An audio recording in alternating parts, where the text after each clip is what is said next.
देखो मार्कस बेटा ये सिर्फोजन एक रिएक्शन हमने डिस्कस किया था अल्कीन का। पूरा टॉपिक तकरीबन ये इलेक्ट्रोफिलिक एडिशन रिएक्शन का बाकी है, मतलब मैं अलग से बंद होगा।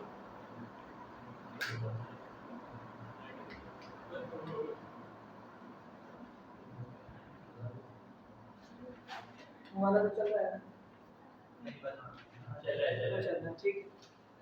अच्छा देखो, पहले लास्ट टाइम हमने हाइड्रोजनेशन डिस्कस कर ली थी। हाइड्रोजनेशन के अंदर से जो जो एमसीक्यूज बन सकते थे वो भी बात हो गई थी। नेक्स्ट है हाइड्रोहेलोजिनेशन।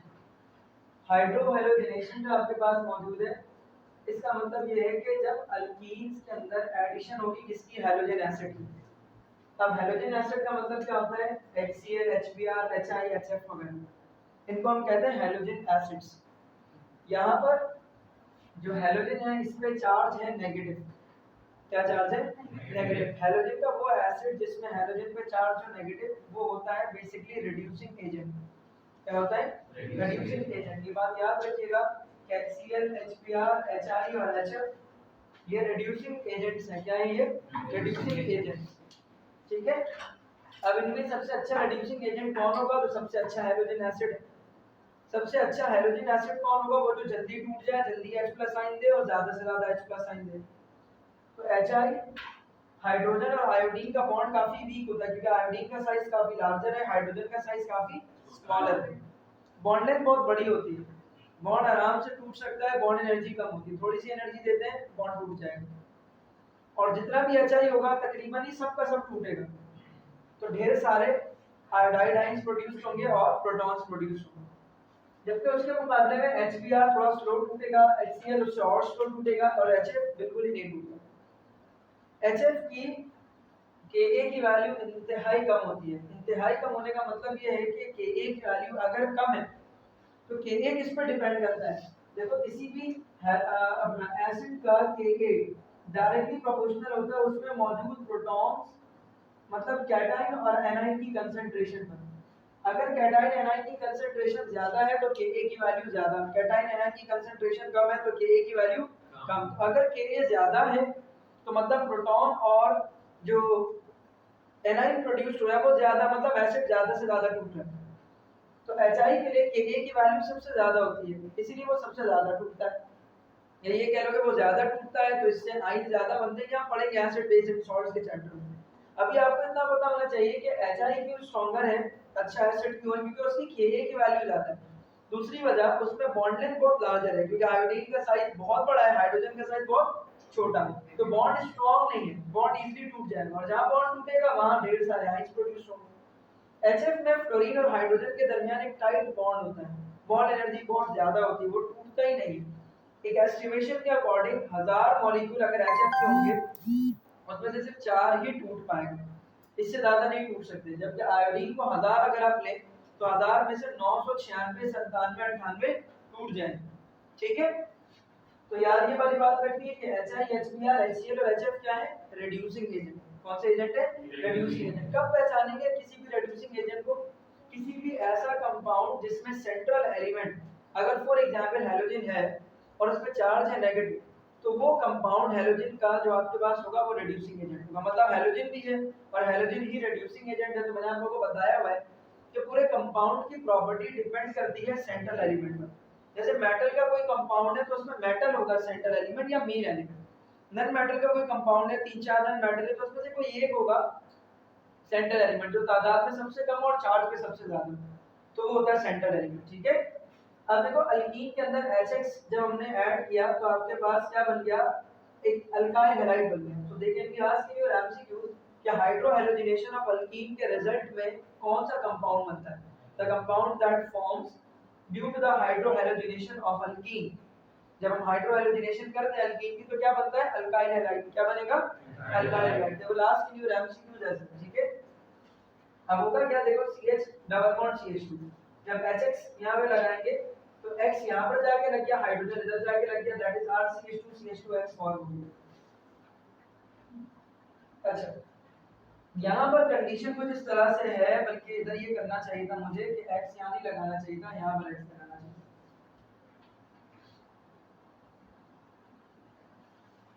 ये इस तरीके से बनना चाहिए। CH double bond CH2, CH single bond CH3 हो गया, मतलब हाइड्रोजन यहाँ पर आके लग गया, नेगेटिव मान लेंगे, लेकिन नेगेटिव पार्ट वहां जाता है जहां पर कम हाइड्रोजन है। ऐसा कौन कहता है? मार्कोनिक्स ऑफ रूल। देखो बात सुनो, आप लोगों ने सिंटेक्स बोर्ड के अंदर ये मार्कोनिक्स ऑफ रूल पढ़ा होगा अल्काइंस में, सही है, लेकिन अल्काइंस नहीं, तमाम के तमाम। मुझे बताओ अल्कीन क्या है? सैचुरेटेड या अनसैचुरेटेड? अनसैचुरेटेड, मतलब ऐसे कंपाउंड जिसमें डबल बॉन्ड या फिर ट्रिपल बॉन्ड मौजूद है। तो याद रखना किसी भी अनसैचुरेटेड कंपाउंड में जब भी हम किसी भी एसिड का रिएक्शन करते हैं, स्पेशली कोई इनऑर्गेनिक एसिड, तो हमेशा उसका नेगेटिव पार्ट वहां जाएगा जिन दो कार्बन एटम्स के दरमियान डबल बॉन्ड है, नेगेटिव पार्ट वहां जाएगा जिस कार्बन के पास कम हाइड्रोजन है। अब पहले तो समझो सिमेट्रिक और एसिमेट्रिक अल्कीन्स का क्या फर्क है। सिमेट्रिक अल्कीन्स का मतलब ये है कि जिन दो कार्बन एटम्स के दरमियान डबल बॉन्ड है उनके दोनों साइड पर एक ही चीज लगी हुई है। और एसिमेट्रिक का मतलब ये है कि आपके पास जैसे लेट्स सपोज यहाँ अल्काइल लगा हुआ है, यहाँ पर A, यहाँ पर B, A और यहाँ पर B। इस कार्बन के लेफ्ट साइड पर डबल A लगा हुआ है, इस कार्बन के राइट साइड पर अल्काइल और A अटैच।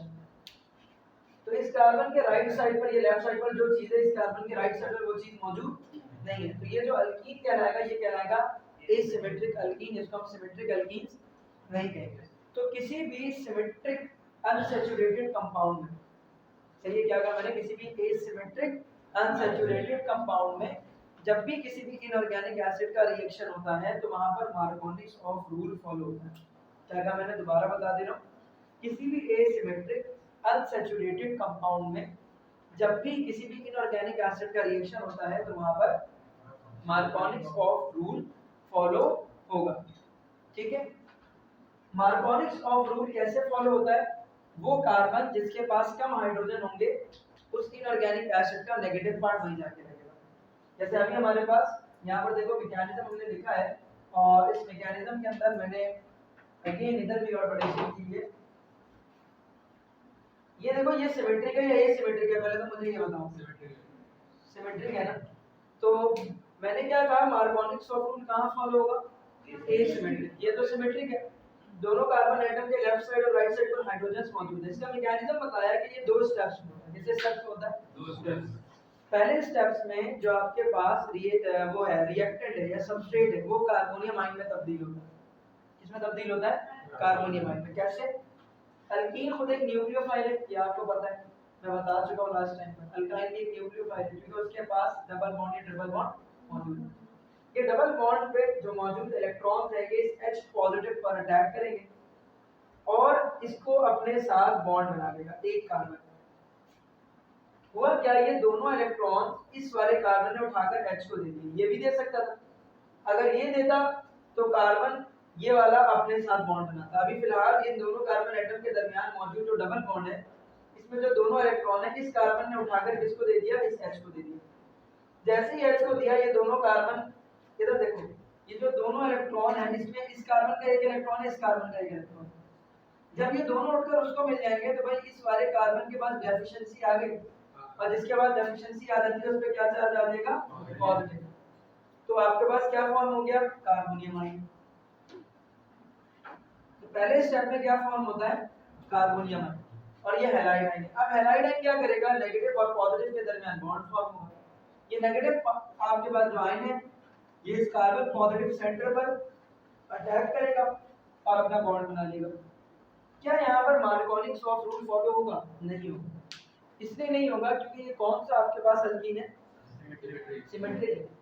इसमें हमें सोचना नहीं है, इसमें बस हमें किसी भी कार्बन एटम से क्या करना है बेटा? हाइड्रोजन हटाना है। एक मिनट, चलो ठीक है, किसी भी कार्बन एटम से हमें क्या करना है बेटा? हाइड्रोजन हटाना है। सॉरी, किसी भी कार्बन एटम से डबल बॉन्ड हमें लेकर के हाइड्रोजन को देना है, मतलब H पॉजिटिव को, और हाइड्रोजन दूसरे के साथ अटैच कर देना। यहाँ पर किसी भी किस्म का कोई मार्कोनिक्स ऑफ रूल फॉलो नहीं होगा। लेकिन मैंने देखो लास्ट में भी लिखा है एसिमेट्रिक अल्कीन्स के अंदर जो प्रोसेस होता है उसमें जो एडिशन होती है हाइड्रोजन की वो अकॉर्डिंग टू किसके होती है? मार्कोनिक्स ऑफ रूल। सिमेट्रिक अल्कीन के अंदर कंडीशन सेम होती है दोनों कार्बन एटम्स पर, तो किसी पे भी आप हाइड्रोजन लगा दें, किसी पे भी आप हाइड्रोजन अटैच कर दें। ये सवाल बारहा पूछा जाता है एमसीक्यूज के अंदर। आपको जैसे लेट सपोज मैं दे दूं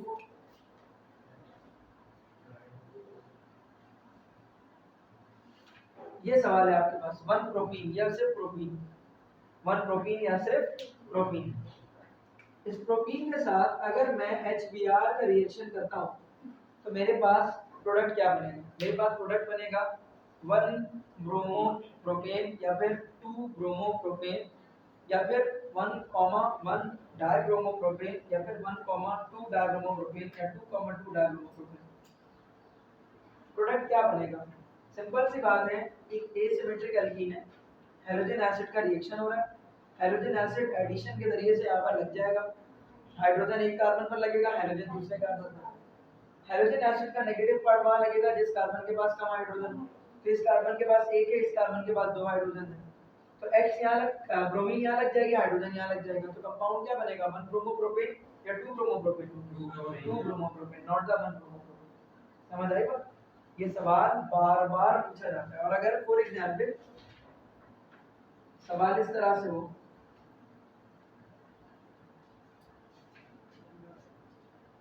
पहले तो ये बताइए क्या ये सिमेट्रिक एल्कीन है या एसिमेट्रिक एल्कीन है? सिमेट्रिक है, 2 ब्यूटीन है। क्या है ये? 2 ब्यूटीन। 2 ब्यूटीन में अगर हम HBr का रिएक्शन करते हैं, लिखो सवाल यही है same, what product would be obtained, what product would be obtained, what product would be obtained when 2 butene react with HCl? What product would be obtained when 2 butene reacts with HCl? HCl के साथ जब reaction होगा तो 2 butene क्या बनाएगी? बताओ इसका जवाब क्या होगा?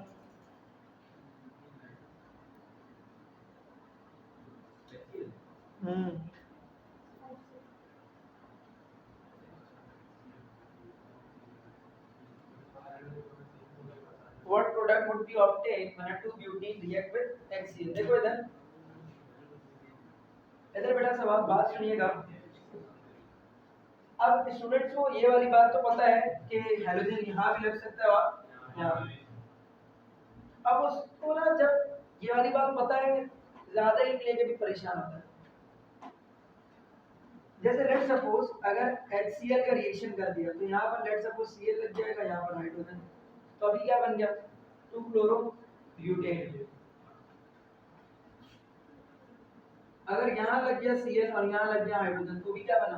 2 क्लोरो ब्यूटेन। यही जो एक आवाज आई ना, ये 3 क्लोरो, यही वाले बच्चे होते हैं। अब 1 2 3 4 5 6 7 8 9 10, लेट सपोज 10 में से एक बच्चा जान कर भी इस बात को, उसको पता है कि यहाँ पर मार्कोनिक रूल फॉलो नहीं हो रहा है, ये सिमेट्रिक एल्कीन है, उसको पता भी है कि हाइड्रोजन यहाँ भी लग सकता है, यहाँ भी लग सकता है, और वो गलती यही करता है। आपके पास ऑप्शन में बोथ ऑफ दीस का ऑप्शन होता है, 2 chlorobutane and 3 chlorobutane, both of these का ऑप्शन है, जबकि बोथ ऑफ दीस लगाना ही नहीं है। सिर्फ प्रोडक्ट कौन सा है? 2 क्लोरोब्यूटेन। 2 क्लोरोब्यूटेन और 3 क्लोरोब्यूटेन दोनों नहीं बनेगा, कोई एक ही बनेगा। भाई साइंटिफिकली दूसरे का नाम ही गलत है, समझ आई बात? साइंटिफिकली दूसरे का नाम ही गलत है। आप समझ आए बात? जैसे 10 में से ये गलती कर रहा है ना, इसी तरीके से 100 में से 10 गलती करेंगे, 1000 में से 100 लोग ये गलती करेंगे, और उन 1000 में से 100 लोगों का ये एमसीक्यू सीधा सीधा जाएगा। समझे भाई? तो इसीलिए आप लोगों ने पूछा और एक जनरल एवरेज बता दिया। देखो कितना इजी सा सवाल है, लेकिन इस मैंने बोला ना, जो जानेगा जान करके भी गलत कर देगा, वो जानकर गलत करने वाली ये बात है। उसको पता है दोनों जगह लग सकता है, चलो इधर ये 2 है, वो 3, 2 and 3 बोथ ऑफ दिस लगा के बेटा घर आएगा, बोलेगा मैंने तो सब किया, कचरा हो जाएगा शाम में जब रिजल्ट आएगा। हाँ शाम में आ जाता है, पहले आ जाता था एनईडी का रिजल्ट, अब नहीं आता, 5-6 दिन बाद आता है, क्योंकि अब शिफ्ट में पेपर होता है और डेज में पेपर होता है। पहले एक ही पेपर होता था, सुबह 9 बजे स्टार्ट, 12 बजे खत्म, शाम में 5 बजे कीज आ जाती थी, अगले दिन अनाउंस हो जाता था रिजल्ट, और 3-4 दिन बाद एडमिशन स्टार्ट होता था। पहले अभी तो देखो मैक्सिमम अगस्त के अंदर ही पेपर वो होता है, टेस्ट होता है। अभी तुम लोग अगर पेपर जिस टाइम पर दिया गया, अगर जून में भी हो गया तो अगस्त के अंदर एक्सपेक्टेड है कि आप लोगों का एनईडी का टेस्ट होगा। वैसे एनईडी को सेकंड ईयर के रिजल्ट से, सेकंड ईयर के पेपर से कोई तुक नहीं है, कोई फर्क नहीं। जैसे नस्ट को कोई फर्क नहीं पड़ता, इस तरीके से आपको भी नहीं फर्क पड़ता, मतलब एनईडी को भी कोई फर्क नहीं पड़ता, वो क्या नहीं पड़ता। उसने पिछले 3 सालों से तो फर्स्ट ईयर के रिजल्ट की बेसिस पर एडमिशन दिए, और उसके लास्ट ईयर तो मैट्रिक के रिजल्ट की बेसिस पर एडमिशन दिए गए। सही है। खैर अलबत्ता जो लोग मैट्रिक में पास है लेकिन इंटर का रिजल्ट आने पर फेल हो गए थे, तो उनको भी एनईडी से निकाला भी गया था। मैकेनिकल डिपार्टमेंट से 2 लड़के निकाले गए थे क्योंकि वो इंटर में फेल हो गए थे, इसलिए जिस साल मैट्रिक के परसेंटेज की बेसिस पर एडमिशन हो। खैर अगला देखें next, hydration. What is mean by hydration? Hydration का मतलब है वाटर की addition. Addition of water is called hydration. अब देखो बेटा, अगर किसी कंपाउंड में H लग रहा है जाकर के, किसी भी हाइड्रोकार्बन के अंदर अगर H लग रहा है जाकर के, तो उस H के लगने की वजह से कोई फर्क तो नहीं पड़ता। वाटर में क्या मौजूद है? दो चीजें, H और OH। अगर वाटर का H जाकर लग रहा है किसी भी कंपाउंड में, किसी भी एल्कीन में, तो उससे कोई फर्क नहीं पड़ रहा। लेकिन जो OH जाके लग गया तो पूरे का पूरा कंपाउंड ही तब्दील हो गया। तो क्या अगर किसी भी हाइड्रोकार्बन में OH लग जाता है तो वो कंपाउंड क्या बन जाएगा? अल्कोहल। क्या बन जाएगा? अल्कोहल। अब देखो रटने की जरूरत नहीं है। हाइड्रेशन के नतीजे में अगर हम अल्कीन की हाइड्रेशन करते हैं, मतलब वाटर ऐड करते हैं, मतलब HOH ऐड करते हैं, तो क्या बनेगा? Simply alcohol would be form. It is actually the addition of water and the process अगर in the presence of mineral acid. ये प्रोसेस किसकी प्रेजेंस में होगा? मिनरल एसिड की प्रेजेंस में, जैसे कि HCl H2SO4 वगैरह इस तरीके से। ठीक है। अच्छा आप देखिएगा यहाँ पर जो आपके पास कंडीशन है वो कुछ इस तरीके से है, यही वर्जन है। कंडीशन कुछ इस तरीके से कि आपके पास अल्कीन है, जो हमने मिनरल एसिड लिया है वो कौन सा लिया है? H2SO4। It is a highly oxidising agent. Cold form में है, कॉन्सेंट्रेटेड फॉर्म।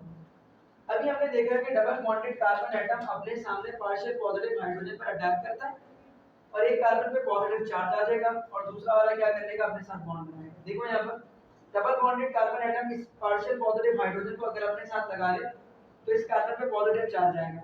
यहाँ पर इन्होंने मैकेनिज्म नहीं दिखाया, डायरेक्टली स्टेप समझा। इस कार्बन ने लेट सपोज इस वाले कार्बन ने अपने साथ हाइड्रोजन को अटैच कर लिया, तो ये वाला कार्बन अगले स्टेप में क्या करेगा? बकिया वाले पोर्शन को अपने साथ जोड़ेगा। यही होगा ना भाई। देखो पहले स्टेप में H पॉजिटिव फॉर एग्जांपल इस कार्बन के साथ लग गया, तो इस कार्बन पे पॉजिटिव चार्ज आ जाएगा। तो ये पॉजिटिव चार्ज इसके नेगेटिव पोर्शन को अपने साथ जोड़ लेगा। नेगेटिव पोर्शन क्या होगा? OH double bond oxygen OOH। तो हमने सादी तरीके से उसको लिख दिया कि भाई इस कार्बन का बॉन्ड बन जाएगा इस OH के साथ और इस कार्बन का बॉन्ड बन जाएगा हाइड्रोजन के साथ। H2SO4 की कंडीशन एमसीक्यू में आपसे पूछी जा सकती है, जो कि पूछी भी गई है कि इस प्रोसेस के दौरान जो मिनरल एसिड H2SO4 आप ले रहे हैं वो कौन सा है? कोल्ड है, हॉट है, कोल्ड कॉन्सेंट्रेटेड है, हॉट कॉन्सेंट्रेटेड है, कोल्ड डाइल्यूट है या हॉट डाइल्यूट है? तो कोल्ड कॉन्सेंट्रेटेड। कोल्ड मतलब ठंडा है, कॉन्सेंट्रेटेड मतलब कॉन्सेंट्रेटेड है, दोनों अलग अलग चीजें। ठीक है। अच्छा अब क्या होगा? जो प्रोडक्ट बना, इस प्रोडक्ट का नाम क्या? That is ethyl hydrogen sulphate. MD में बार बार पूछा गया सवाल कि जब हम हाइड्रेशन करते हैं अल्कीन्स की तो पहले स्टेप में क्या बनता है? अगेन जिस बच्चे को पता है फिर भी गलत करेगा। अब जिसको पता है कि अल्कीन की जब हम क्या करते हैं? हाइड्रेशन करते हैं तो उसके नतीजे में अल्कोहल बनता है। भैया पूछ रहा है पहले स्टेप में क्या बनता है? पहले स्टेप में जो प्रोडक्ट बनता है तो उसको तो दूर दूर तक आप गुमान भी नहीं कर पाते हैं भाई आगे क्या बनना है इसमें। इसमें हमें सल्फर वगैरह H2SO4 का पोर्शन जुड़ा हुआ नजर आ रहा है। आगे आगे ये किसमें तब्दील होगा? अल्कोहल के अंदर। तो थोड़ा दिमाग लगा के काम करना होता है। पहले स्टेप में बनता है इथाइल हाइड्रोजन सल्फेट। क्या बनता है? Ethyl hydrogen sulphate. अगले स्टेप में इथाइल हाइड्रोजन सल्फेट की होती है डिहाइड्रेशन। मतलब बॉइलिंग का प्रोसेस परफॉर्म होता है और बॉइलिंग का प्रोसेस परफॉर्म होने के बाद इस कार्बन से निकलेगा आपके पास OSO2OH। और यहाँ पर जो वाटर है वो क्या होगा? बेसिकली बेटा इधर पर रिएक्ट करेगा किसके साथ? इस इथाइल हाइड्रोजन सल्फेट के साथ। तो वाटर जो आपके पास है इसने क्या किया? इस इथाइल हाइड्रोजन सल्फेट के साथ जब इसको बॉईल किया गया तो पानी क्या हो गया? इस कंपाउंड से रिएक्ट कर गया इथाइल हाइड्रोजन सल्फेट के साथ और क्या बन गया? अल्कोहल फॉर्म हो गया। क्या फॉर्म हो गया? अल्कोहल फॉर्म हो गया। और यहाँ पर ये जो SO2OH है इस पानी के इस OH के साथ मिलकर वापस क्या बना देता है? H2SO4। So H2SO4 is acting as what? Is acting as catalyst or a reagent? मैंने फर्क बताया था। कैटलिस्ट वो होता है जो रिएक्शन में पार्ट भी नहीं करता और अपनी कंसंट्रेशन में कोई चेंज नहीं लाता। रिएजेंट वो होता है जो टेक पार्ट करता है लेकिन जितना इस्तेमाल हुआ उतना वापस बैकअप हो जाता है। तो this is the reagent. H2SO4 यहाँ पर कैटलिस्ट नहीं है, यहाँ पर किसके तौर पर एक्ट कर रहा है? रिएजेंट के तौर पर एक्ट कर रहा है। ठीक है। टेम्परेचर क्या होना चाहिए? It must be the 100 degree centigrade. In this process boiling happens. इस प्रोसेस में क्या हो रहा है? बॉइलिंग का प्रोसेस परफॉर्म हो रहा है। ठीक है। अच्छा प्रेजेंस ऑफ इनर्ट सॉल्वेंट। यहाँ पर ये बात देखो थोड़ा सा समझो। नेक्स्ट है हमारे पास halogenation. What is mean by halogenation? Addition of halogen. Simply addition of halogen is called halogenation. ठीक है। अब हैलोजन का रिएक्टिविटी ऑर्डर क्या होगा? देखो भाई हैलोजन का रिएक्टिविटी ऑर्डर सबको पता है। फ्लोरीन सबसे ज्यादा रिएक्टिव है दुनिया में, क्लोरीन उससे थोड़ी कम है, ब्रोमीन उससे थोड़ी कम है और आयोडीन उससे थोड़ी और कम है। हम हैलोजन एसिड की बात नहीं कर रहे, हम जनरली मतलब एलिमेंट्स की एग्जिस्टेंस की बात करें कि फ्लोरीन इस दुनिया में जो पाई जाती है वो सबसे ज्यादा रिएक्टिव एलिमेंट है, तो सिंपली हम फ्लोरीन की बात कर रहे हैं, उसके किसी कंपाउंड की बात नहीं कर रहे जी। फ्लोरीन नहीं, हैलोजन एसिड्स की शक्ल, एक सेकंड, हाँ हैलोजन एसिड्स की शक्ल में ये नॉन रिएक्टिव। देखो ये एलिमेंट हाईली रिएक्टिव है, लेकिन जब इसका कोई कंपाउंड बन जाएगा तो वो नॉन रिएक्टिव होगा। इसी तरीके से आयोडीन नॉन रिएक्टिव है, लेकिन इसका जो कंपाउंड बनेगा वो क्या होगा, आपके पास रिएक्टिव होगा। देखो होता क्या बेसिकली, फ्लोरीन रिएक्टिव क्यों है, क्योंकि वो अनस्टेबल है, उसको अपना कंपाउंड बनाना है, कंपाउंड जब बना लेगा तो स्टेबल हो जाएगा, और जब कंपाउंड बना लेगा स्टेबल हो जाएगा तो अब दोबारा टूटने नहीं मांगेगा। तो HF क्यों टूट नहीं टूटता है, क्योंकि वो स्टेबल एक कंपाउंड है। किससे बना है, अनस्टेबल मॉलिक्यूल से, फ्लोरीन से। जबकि HI क्यों फटाफट टूट जाता है, क्योंकि वो अनस्टेबल है, वो ऑलरेडी क्या था, स्टेबल था। Iodine molecule I2 already stable था, उसको टूटना फूटना था ही नहीं, आपने जबरदस्ती उसको HI में तब्दील कर दिया, तो वो क्या चाहेगा, अपने आप को जो उसको आपने अनस्टेबल कर दिया है दोबारा से क्या चाहेगा, अपने आप को स्टेबल करना है, इसलिए अपने आप को तोड़ता है। तो फ्लोरीन एक unstable gas molecule, sorry fluorine एक रिएक्टिव है, जबकि आयोडीन आपके पास क्या होता है, नॉन रिएक्टिव। तो यहाँ पर देखिए ब्रोमीन और क्लोरीन आपके पास क्या होता है, इफेक्टिव है electrophilic reagent. Fluorine is too reactive to control, that is why the reaction should not take place. हम उसका रिएक्शन करवाते नहीं है, क्योंकि उतना ज्यादा एक्सप्लोसिवली और अनकंट्रोल्ड रिएक्शन होता है कि उसको हम संभाल नहीं सकते। Iodine does not react. अब एक चीज और यहाँ पर देखिएगा, यहाँ जो लिखा हुआ है ना आयोडीन डज नॉट रिएक्ट, ये बेसिकली आयोडीन सॉलिड फॉर्म में कोई रिएक्शन नहीं करता। तो आयोडीन को लाजमी तौर पर रिएक्शन करवाने के लिए आपको क्या करना है, यहाँ सॉल्वेंट डालना। फ्लोरीन सबसे ज्यादा रिएक्टिव है, इतना ज्यादा रिएक्टिव है कि उसका रिएक्शन ही कंट्रोल नहीं कर सकते। ब्रोमीन और क्लोरीन का रिएक्शन हम नॉर्मल कंडीशन पर नोट कर सकते हैं। आयोडीन नॉन रिएक्टिव है, उसको रिएक्ट करवाने के लिए पहले उसको तोड़ना होगा। तोड़ने के लिए क्या करोगे, उसको सॉल्वेंट में डिसॉल्व करोगे। सॉल्वेंट में डिसॉल्व करोगे तो उसके जो पार्टिकल चिपके हुए वो दूर दूर हो जाएंगे, तब उसका रिएक्शन होगा, वरना अदरवाइज रिएक्शन की तकरीबन नहीं होगा। ठीक है, यहाँ पर इसका मैकेनिज्म हमने मेंशन किया हुआ था। अब आते हैं नेक्स्ट, हेलोहाइड्रेशन। हेलोहाइड्रेशन का मतलब क्या है, एडिशन ऑफ हैलोजन एसिड। ये तो सुनना था, आगे जान करके भी गलती हो गई। एक होता है हैलोजन एसिड और एक होता है हाइपोहैलस एसिड। इसीलिए मैंने पहले हिंट दी थी यहाँ पर कि हैलोजन एसिड जो है उसमें जो हैलोजन है उस पे क्या चार्ज है, नेगेटिव। हाइपोहैलस एसिड क्या है, जब हैलोजन के साथ H ना जुड़े, OH जुड़ जाए। क्या जुड़ जाए, OH जुड़ जाए। देखो दुनिया में जितने भी हैलोजन हैं सिवाय फ्लोरीन के, दुनिया में जितने भी हैलोजन हैं सिवाय उनकी इलेक्ट्रोनेगेटिविटी की वैल्यू ऑक्सीजन से कम होती है।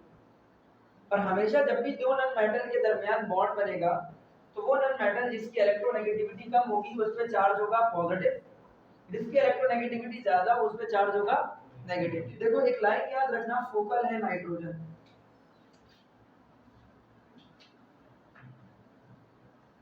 फ्लोरीन की इलेक्ट्रोनेगेटिविटी सबसे ज्यादा, उससे कम ऑक्सीजन की, उससे कम फ्लोरीन की और उससे कम नाइट्रोजन। ठीक है, सिर्फ वाहिद ऑक्सीजन और फ्लोरीन मतलब HOX, दिस इज हाइपोहैलस एसिड। यहाँ पर ऑक्सीजन और हैलोजन का बॉन्ड बना होता है। अगर यहाँ पर बात की जाए तो ऑक्सीजन पे चार्ज होगा पार्शियल नेगेटिव और हैलोजन पे चार्ज होगा पार्शियल पॉजिटिव। इसका मतलब ये हुआ कि हैलोजन लेस इलेक्ट्रोनेगेटिव है, ऑक्सीजन मोर इलेक्ट्रोनेगेटिव है। ऑक्सीजन की इलेक्ट्रोनेगेटिविटी ज्यादा होगी, जो दूसरा वाला हैलोजन है उसकी इलेक्ट्रोनेगेटिविटी कम होगी। तो भैया फ्लोरीन को तो आप यहाँ सोच ही नहीं सकते, इस HOX में फ्लोरीन को तो आप सोच ही नहीं सकते। क्यों नहीं सोच सकते फ्लोरीन को, अगर मैं HOF बना दूं तो भाई फ्लोरीन पे तो चार्ज आएगा नेगेटिव और ऑक्सीजन पे चार्ज आएगा पॉजिटिव। तो हाइपोहैलस एसिड तो वो होता है जिसमें हैलोजन पे चार्ज हो पॉजिटिव, ना कि नेगेटिव। तो हाइपोहैलस एसिड जो हैलोजन का बनता है उसमें हैलोजन पे क्या चार्ज होता है, पॉजिटिव। तो सिवाय फ्लोरीन के सारे हैलोजन हाइपोहैलस एसिड बना सकते हैं। हाइपोहैलस एसिड बनाएंगे तो जैसे कि HOCl या HOBr या फिर HOI। यहाँ पर क्लोरीन पे चार्ज पॉजिटिव, ब्रोमीन पे भी चार्ज पॉजिटिव, आयोडीन पे भी चार्ज पॉजिटिव, लेकिन ऑक्सीजन पे चार्ज पार्शियल नेगेटिव। तो अगर आपसे एमसीक्यूज पूछ लिया जाए which of the following halogen does not form the hypohälous acid, so fluorine does not form the hypohälous acid। क्यों नहीं फॉर्म करते fluorine? Because the fluorine is more electronegative as compared to the oxygen, that is why it does not form the hypohalous acid, because the condition is halogen must acquire a positive charge and the oxygen must acquire a negative charge, that is why the fluorine cannot form the hypohailous acid. Clear हो गई ये वाली बात? अच्छा, अब हाइपोहाइलस acid का जब हम रिएक्शन करते हैं, हाइपोहाइलस एसिड का रिएक्शन करने के लिए पहले हाइपोहाइलस एसिड को बनाना पड़ेगा। अब ये हाइपोहाइलस एसिड बनता कहाँ है? हाँ, एक तो डायरेक्टली आपके पास आपको मार्केट से आप हाइपोहाइलस एसिड उठा के ले आए, वो एक अलग कहानी। लेकिन अगर हाइपोहाइलस एसिड नहीं है तो आप ऑटो ऑक्सीडेशन रिडक्शन रिएक्शन करवा दें हैलोजन का। आपने पढ़ा होगा क्लोरीन के चैप्टर में पी ब्लॉक ऑफ एलिमेंट्स के लास्ट टॉपिक में कि नहीं पढ़ा तो कोई मसला नहीं। इधर देखिए, किसी भी H2 को जब हम रिएक्ट करते हैं वाटर के साथ, मतलब H और OH के साथ, किसके साथ? H और OH के साथ, एक हाइड्रोजन होता है ऑक्सीडाइज, दूसरा हाइड्रोजन होता है रिड्यूस। तो एक कन्वर्ट हो जाएगा HCl HX में, एक कन्वर्ट हो जाएगा HX में और दूसरा कन्वर्ट हो जाएगा HOH से। अब रिड्यूस कौन हुआ, ऑक्सीडाइज कौन हुआ? HX में X पे चार्ज है नेगेटिव, HOH में X पे चार्ज है पॉजिटिव। रिड्यूस होने का मतलब है इलेक्ट्रॉन गेन करना, गेन करके अपने ऊपर चार्ज नेगेटिव ले आना।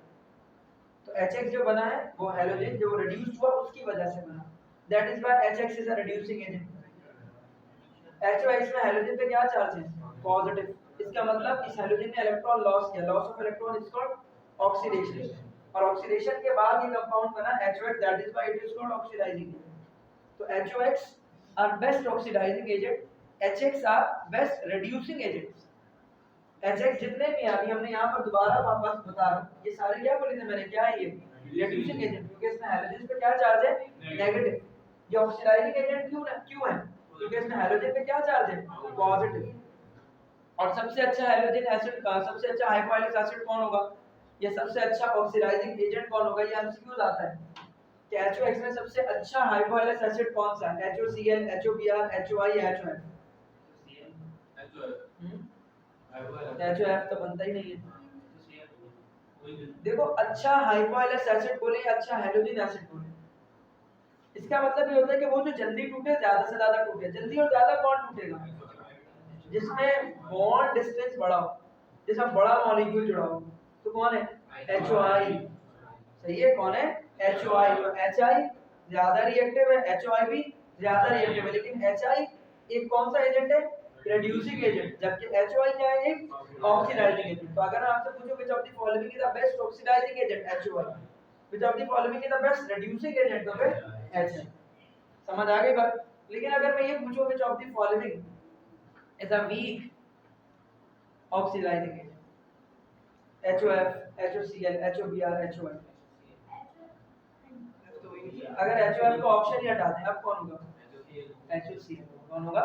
HOCl। ठीक है, हाइपोक्लोरस एसिड। ठीक है, अच्छा, खैर, तो एडिशन ऑफ हैलोजन एसिड की हम बात कर रहे हैं। हैलोजन एसिड क्या होता है? जिसमें हैलोजन पे चार्ज हो पॉजिटिव, OH पे चार्ज हो नेगेटिव।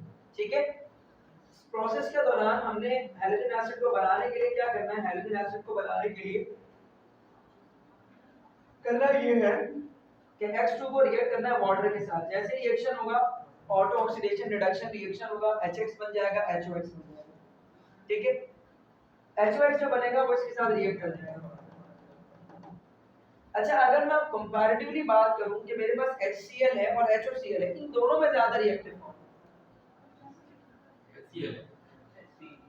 अगर मैं बात कर रहा हूं कि HCl और HOCl है, भाई देखो, नेचर के खिलाफ जहां पर काम होता है वो पत्थर होता है। हैलोजन की नेचर क्या है? वो इलेक्ट्रॉन को गेन करता है। HOCl के अंदर या HOBr के अंदर या HOI के अंदर आपने अपोजिट काम कर दिया। हैलोजन तो इलेक्ट्रॉन गेन करते हैं, उन्होंने क्या कर दिया? लॉस कर दिया। तो HCl के अंदर तो हैलोजन पे चलो नेगेटिव चार्ज है, लेकिन HOCl में हैलोजन पे क्या चार्ज है? पॉजिटिव। तो अगर मैं इन दोनों में कंपैरिजन पूछ लूं कि HCl ज्यादा रिएक्टिव है या HOCl, अब तुम बोलो सर एक तो ऑक्सीडाइजिंग एजेंट है, एक रिड्यूसिंग एजेंट, दोनों में क्या कंपैरिजन? सवाल सही आया, नेचर के लिहाज से सवाल। जो आपने अपोजिट टू नेचर काम किया है वो अनस्टेबल होगा। तो कौन सा अनस्टेबल है? HOCl। तभी तो वो ज्यादा रिएक्टिव है, तभी तो वो जल्दी टूट रहा है, रिएक्शन कर रहा है, वरना टूटेगा क्यों? अगर वो स्टेबल होगा तो। ठीक है, अच्छा, और देख सकते हैं आप यहाँ पर HCl भी बना, मतलब HX भी बना और HOX भी बना, लेकिन रिएक्शन किसका हो रहा है?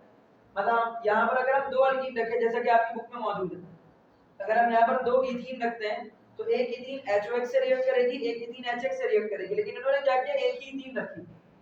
इथीन मॉलिक्यूल कितने रखे, एक। H2 वाटर से जब रिएक्ट हुआ तो HX भी बना, HOX भी बना। रिएक्शन किसने किया, रिएक्शन किया HOX ने। HX ने रिएक्शन नहीं किया, HX ने रिएक्शन नहीं किया। क्यों, क्योंकि HX as compare to HOX क्या है आपके पास, लीस्ट रिएक्टिव, जबकि HOX क्या है, मोर रिएक्टिव है। तभी तो उसने पहले रिएक्शन किया, पहले HX ने हाथ नहीं डाला कंपाउंड के ऊपर, ठीक है।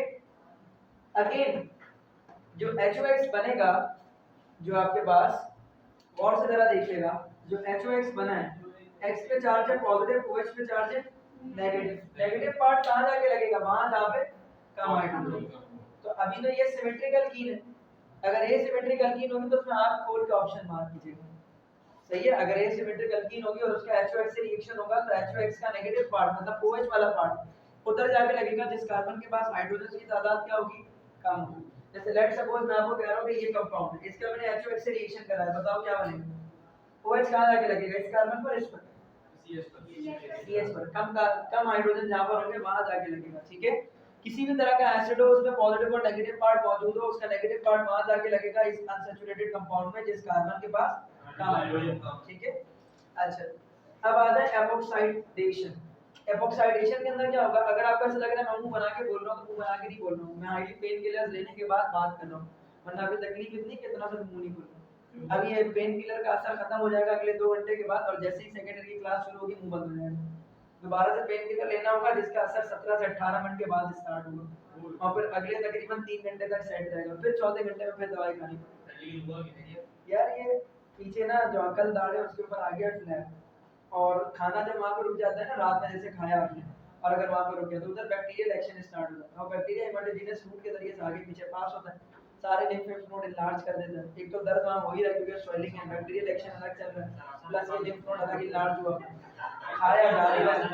परसों दिन में सादा ही हो गया कि परसों दिन में कुछ नहीं खाया, रात में कुछ नहीं खाया, अच्छा हुआ था, लेकिन उससे पिछले रात को भर के खा लिया था, तो परसों तो पता नहीं चला, इतना भूख नहीं पता चली, क्योंकि कल सुबह और कल दिन तक, परसों सुबह और परसों दिन तक तो एडजस्ट था, रात में थोड़ी बहुत भूख लगी, दर्द इतना था एडजस्ट कर लिया, लेकिन कल सुबह शदीद तरीन भूख लगी, मुंह ही नहीं खुलना, खाए क्या चम्मच भी, मतलब अगर चाय रोटी, आज मतलब चाय पराठा, वो बचपन की डिश जो चाय पराठा डुबो करके जो अम्मी खिलाया करती थी, आज सुबह खुद से चाय गरम किया, खुद ही उसमें पराठा डाला, और जब डाल दिया तो बेटा चम्मच जो लिया, चम्मच की कैटेगरी सोचो कौन सा वाला चम्मच उठाऊं, बड़ा वाला चम्मच उठाया जो खाने वाला हो तो बेटा वो मैं जा ही नहीं, दूसरा वाला उठाया जो बच्चों वाला, आखिर में जो सबसे छोटी बहन थी जब वो 1-1.5 साल की थी, बेटा उसका जो चम्मच होता था उससे खाया।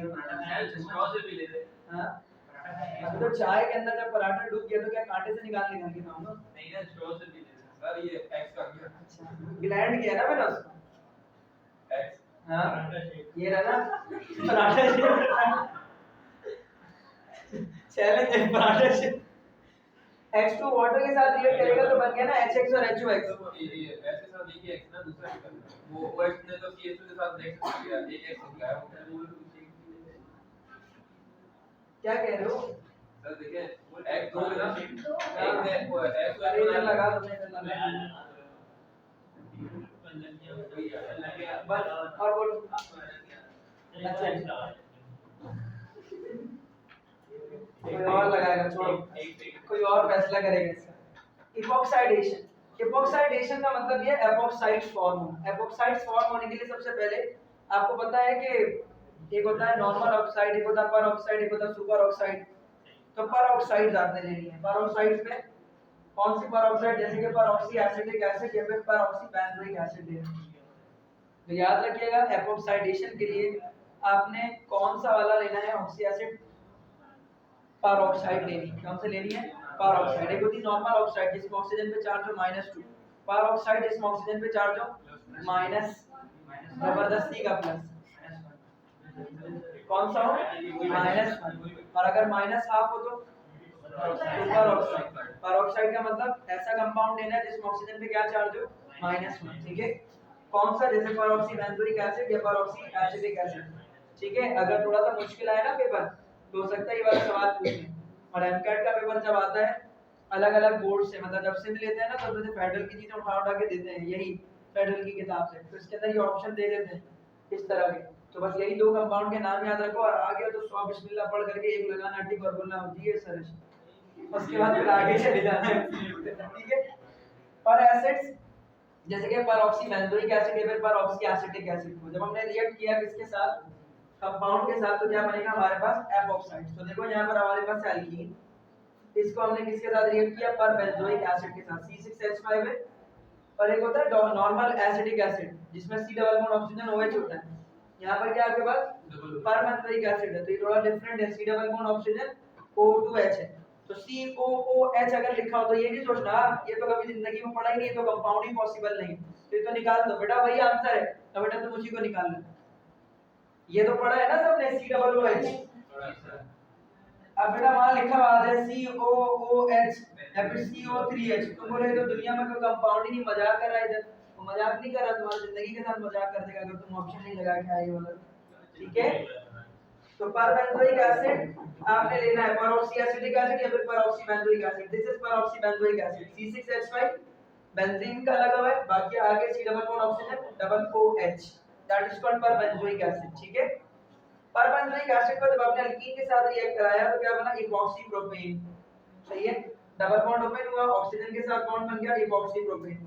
इपॉक्सी प्रोपेन और साथ में क्या बन गया, बेंजोइक एसिड। क्या बन गया, बेंजोइक एसिड। सीधी सी बात है, इधर दो ऑक्सीजन लगा हुआ है, एक ऑक्सीजन निकल के आ गया वापस ये इधर जुड़ गया, तो C double bond oxygen OH पर एक ऑक्सीजन यहां पर आके लग गया, तो ये किसमें तब्दील हो गया, epoxy propane.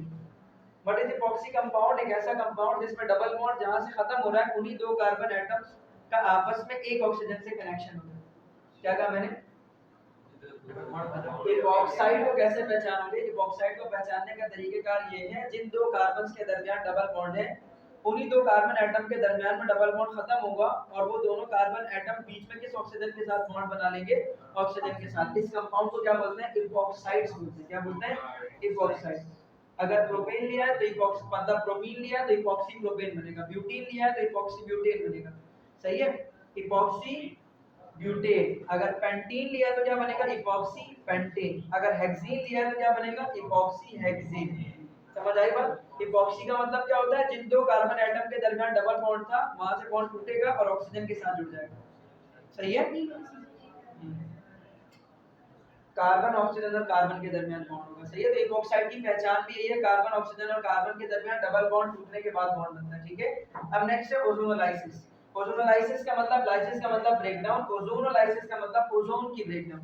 So when the ozone reacts and produces the monozonide, this is an MCQ, कि जब भी ओजोन ब्रेकडाउन होता है तो कंपाउंड क्या बनता है, मोनोजोनाइड। पर मोनोजोनाइड फिर रीअरेंज होता है और किसमें तब्दील हो जाता है, बायोजोनाइड या फिर ओजोनाइड के। सही है, तो पहले क्या बनता है, मोनोजोनाइड, फिर क्या बनता है, ओजोनाइड। पहले क्या बनता है, मोनोजोनाइड, फिर क्या बनता है, ओजोनाइड। तो देखो यहाँ पर इथीन ओजोन के साथ रिएक्ट कर रही है, पहले क्या बना, मोनोजोनाइड। मोनोजोनाइड इज अनस्टेबल कंपाउंड, रीअरेंज हो गया, क्या बन गया, ओजोनाइड। क्या बन गया, ओजोनाइड। ये याद गौर से देखो बेटा, एक आगे ऑक्सीजन चोच बना है बेटा, दो साइड पे कार्बन पंखड़ी निकली हुई, पीछे बेटा दो दो ऑक्सीजन, रॉकेट है। जो बात है, बचपन में बेटा जो रॉकेट बनाना था, बस ये कार्बन है, ये कार्बन है, ये ऑक्सीजन है, ये ऑक्सीजन है, ये ऑक्सीजन है, ये हाइड्रोजन है और ये हाइड्रोजन। सही है, जैसे चाहो वैसे बना लो, ये कार्टून भी बना सकते हो। मोमबत्ती लग रही है, ये स्पेस में होता है, आपकी मोमबत्ती थी तब आपके स्पेस में तो भेज देते हैं, ये नहीं कर गया, ये दो वो बन जाएगा है। चले यहाँ देखिए, अब जरा बात इंपॉर्टेंट है, इसको जरा समझिएगा। यहाँ पर ये जो प्रोसेस है, इस प्रोसेस के बीच में आपको दो रिएक्शंस के हवाले से पता होना चाहिए। जिंक को जब बॉईल किया जाएगा तो यहाँ पर बनेगा आपके पास फॉर्मेल्डिहाइड और हाइड्रोजन पेरोक्साइड। हाइड्रोजन पेरोक्साइड जब जिंक के साथ रिएक्ट करेगा तो जिंक ऑक्साइड और वाटर बन जाएगा। ये रिएक्शन मैंने क्यों लिखा है यहाँ पर, रिकवरी रिएक्शन है। दिखाओ एक सेकंड जरा बुक, मैंने क्यों लिखा है यहाँ पर, बता दो भाई क्यों लिख दिया है मैंने, बिला वजह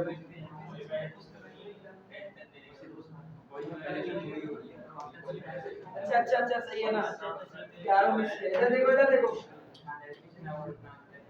भाई, यहाँ पर आप रिएक्शन को आगे कंटिन्यू कर रहे हैं। रिएक्शन को आगे क्या कंटिन्यू कर रहे हैं, ये जो ओजोनाइड बना है, अगर इस ओजोनाइड को एक्सेस ऑफ वाटर के साथ मैं रिएक्शन करवाऊं, इस ओजोनाइड को एक्सेस ऑफ वाटर के साथ रिएक्शन कर रहा हूँ जिंक की प्रेजेंस पर 100 डिग्री सेंटीग्रेड पर, तो क्या बन जाएगा, यही ओजोनाइड किसमें तब्दील हो जाएगा, 2 फॉर्मल्डिहाइड बनेंगी। यहाँ पर कितनी फॉर्मल्डिहाइड बनेगी, 2। तो अगर आपसे ये पूछा जाए कि जो ओजोनाइड है उसको अगर जिंक के साथ बॉईल किया जाएगा, 100 डिग्री सेंटीग्रेड पर पानी बॉईल होता है, तो अगर हम इस ओजोनाइड को बॉईल करेंगे पानी में इन द प्रेजेंस ऑफ जिंक, तो क्या बनेगा, 2 फॉर्मल्डिहाइड्स। और जहाज फूट कर परखच्चे निकल गए उसके, मतलब इसका यहाँ से निकला पंख, यहाँ से निकला पंख, किसमें तब्दील हो गया, फॉर्मल्डिहाइड में। डैश नहीं हुआ, तब्दील हो गया, वो है ट्रांसफार्मर। और ये जो हाइड्रोजन पेरोक्साइड है, ये जिंक के साथ मिलकर जिंक ऑक्साइड और वाटर बना देगा। सुने, आपकी बुक में सिर्फ इतना ही है, सिंटैक्स बुक बोर्ड में एलईडी के स्टूडेंट्स के लिए बस इतना ही पता होना चाहिए। पहले स्टेप में बनता है मोनोसोनाइड, रीअरेंज होता है और क्या बन जाता है, ट्राइओसोनाइड। 3 ऑक्सीजन है इसलिए इसको बोल रहे हैं ट्राइओसोनाइड, ठीक है। लास्ट पॉलीमराइजेशन, बहुत आसान है, बस इसमें टेंपरेचर प्रेशर याद होना चाहिए और ट्रेसेस ऑफ ऑक्सीजन, मतलब 0.1%, मतलब ना होने के बराबर जब ऑक्सीजन होगी, और ये टेंपरेचर और प्रेशर देंगे। आपकी बुक में यार 200 डिग्री सेंटीग्रेड लिखा है, फेडरल में यहाँ पर कितना लिखा हुआ है, 400। तो अगर एमकेट के बच्चों के पेपर में आए तो 400 सेलेक्ट करेंगे। वैसे तो आएगा ही नहीं ये सवाल, अगर 400 और 200 दोनों आया तो फिर ये क्वेश्चन ही कैंसिल हो जाएगा, कोई एक ऑप्शन होगा। अगर 200 है, आप लोग भी सुन ले, 200 है तो 200 पे मार्क करेंगे, 400 है 200 नहीं है तो फिर किस पे मार्क करेंगे, 400 पे। दोनों ऑप्शन है, सिंध के बच्चे किस पे मार्क करेंगे, 200 पे, फेडरल वाले किस पे मार्क करेंगे, 400 पे। वो क्वेश्चन ही कैंसिल हो जाएगा, वो क्वेश्चन ही क्या हो जाएगा, ऑब्जेक्शन हो जाएगी ना, क्योंकि आपके पास इधर पर भी तो कुछ बच्चों की सीट्स होती है ना जो दूसरे कोटे से आते हैं, तो वो तो जब टेस्ट देंगे तो वो तो 400 मार्क करेंगे और आप क्या मार्क करेंगे, 200। तो ऐसा थोड़ी कि उनके पेपर में 400 पे ऑप्शन ठीक होगा, आपके पेपर में 200 पे ऑप्शन ठीक होगा, ऐसा नहीं। इस तरह के क्वेश्चन, और अगर आपके पेपर में 200 आ गया और 400 आया नहीं तो वो ऑब्जेक्शन करेंगे, तब भी ये क्वेश्चन कैंसिल। और अगर 400 आ गया आप लोग ऑब्जेक्शन करेंगे तो भी ये क्वेश्चन कैंसिल। तो इस तरह के क्वेश्चंस आते ही नहीं है, बस ध्यान में रखना, ठीक है। हां, आप लोगों ने 200 करना, मेडिकल वाले स्टूडेंट्स ने 400 करना। ए भी आ जाए तो और नहीं आएगा, 1 और 2 और दोनों हो सकता है, ठीक है। सिंपल सी बात ये यार, ये लो टेंपरेचर है, हाई टेंपरेचर नहीं है। हाई, हां, रियल वैल्यू बता दो, रेंज है। रेंज का मतलब ये कि आपके पास मिनिमम स्टार्ट होती है 180 से, मैक्सिमम जाती है 560 तक। तो ये रेंज है, कहीं पर 200 कहीं 400 लिखा हुआ मिलेगा, कहीं 500 भी लिखा हुआ मिल सकता है। बलूचिस्तान की किताब उठाओ, उधर 480 मिल जाएगा। रेंज है ना सर, हर जगह बोल देगा। गैस का इशू चल रहा है। अच्छा, अब यहाँ पर देखिएगा, 2-3 चीजें बड़ी इंपॉर्टेंट है। आपने देखा होगा कभी कभार आप पॉलीथीन देखते हो, अच्छी कैटेगरी का होता है, पॉलीथीन बेकार भी होता है। यहाँ हो क्या है, इथीन कन्वर्ट हो रहा है पॉलीथीन में। अब अच्छी पॉलीथीन कब बनेगी, ये थोड़ी अच्छी पॉलीथीन बनाने के लिए अच्छा दाना इस्तेमाल करना पड़ेगा, हमने अच्छा दाना इस्तेमाल किया इसलिए हमारी वाली जो शॉपर है वो अच्छी बनी, नहीं भाई। अच्छी पॉलीथीन बनाने के लिए आपने साथ में एल्युमिनियम ट्राई इथाइल डालना होगा या फिर टाइटेनियम टेट्राक्लोराइड, ये पास पेपर ऑफ नस्ट के अंदर मौजूद है। Good quality of the polythene is obtained when the ethene is polymerizes in the presence of aluminum triethyl and the titanium tetrachloride। सही है, जब टाइटेनियम टेट्राक्लोराइड मतलब TiCl4 या एल्युमिनियम ट्राइइथाइल मतलब Al2CO3 अगर आप लेंगे तो ये गुड क्वालिटी ऑफ पॉलीथीन बनाने में हेल्प करेगा, बेकार क्वालिटी ऑफ पॉलीथीन इससे नहीं बनेगी। तो ये क्या था हमारे पास ओवरऑल जितनी भी एल्कीन के हवाले से एमसीक्यू टॉपिक और वर्डिंग्स और जितनी भी चीजें पूछी जा सकती थी ये सारा हमने कंप्लीट कर लिया, ठीक है।